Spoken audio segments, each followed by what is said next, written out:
Сәлем дуслар. Без Казаныбыз буенча сәяхәтебезне дәвам итәбез. Бүген без академик Арбузовларның музей йортында.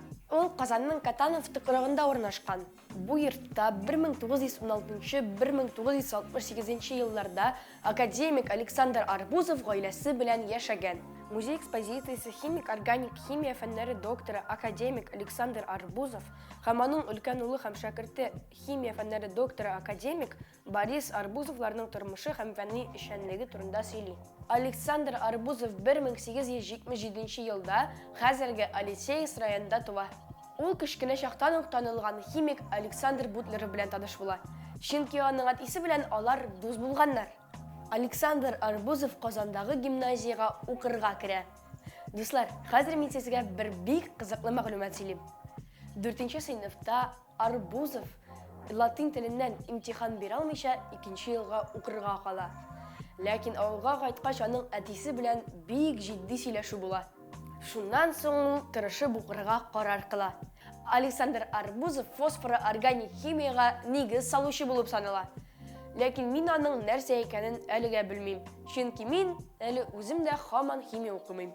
Александр Арбузов Казанда аспирин җитештерүне оештырган. Моңа кадәр аспиринны Европадан сатып ала торган булганнар. Һәм этикетканың дизайнын да үзе уйлап тапкан. Александр Арбузов уйлап тапкан колбаларны шулай ук хәзердә кулланалар. Менә бу пыяла уенчыкларны шулай ук ул ясаган. Һәм пыяла эше буенча үзенең киңәшләрен менә бу китапта язып калдырган. Йорт 1913 елда төзелгән. Һәм 1916 елга кадәр монда рәссам Шишкинның сеңлесе яшәгән.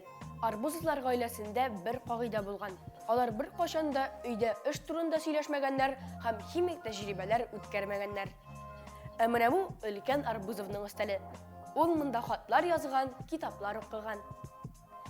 Һәм минем сезнең игътибарыгызны менә бу уенчыкка җәлеп итәсем килә. Бу уенчыкны Александр Арбузов үзе ясаган. Һәм шундый уенчыклар белән алар чыршыларын бизәгәннәр.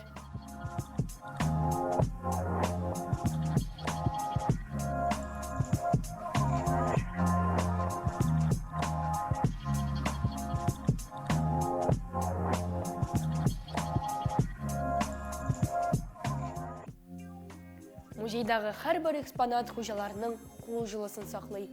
Алар вакытында ничек куелган булса, әйберләр хәзердә шулай саклана. Александр Арбузов рәсем сәнгате белән дә кызыксынган. Танылган рәссамнарның картиналарының копияларын эшләү белән бер рәттән үзе дә картиналар язган. Мәсәлән, монысы Куинджиның яңгырдан соң картинасының копиясы. Гаиләдә барысы да музыка белән кызыксынганнар. Һәм һәрберсе музыка коралларында уйный белгән.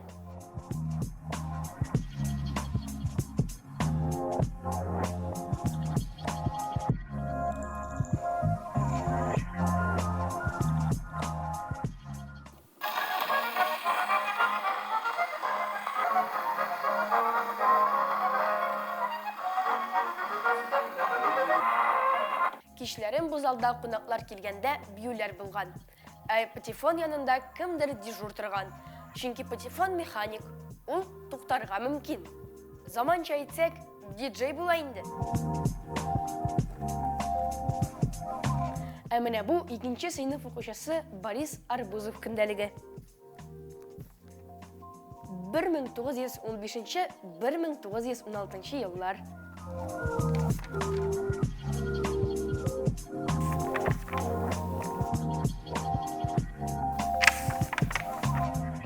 Безнең көндәлекләрдән әллә ни аерылмый минемчә.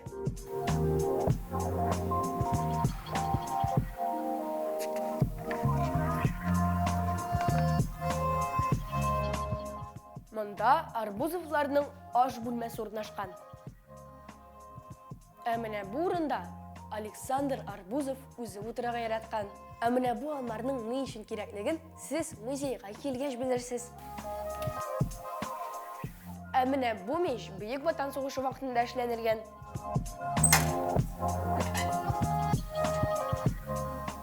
Һәм анда ризык әзерләгәннәр.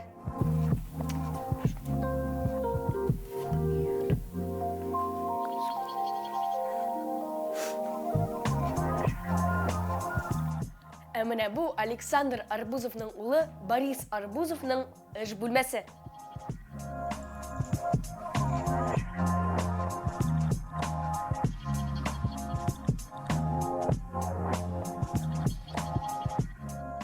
Кухняда газ плитәсе савыт-сабалар һәм суыткыч сакланган. Газ плитәсе 1956 елгы, ә суыткыч 1952 елгы. Һәм шунысы бик кызык, алар бүген дә эшлиләр. Музейдагы һәрбер экспонатны карап чыгу өчен шактый вакыт кирәк. Шуңа күрә мин сезгә тиз арада бу музейга килергә киңәш итәм. Ә бүгенгә менә шулар. Туган як тарихын өйрәнегез, танылган шәхесләрне белегез. Сау булыгыз!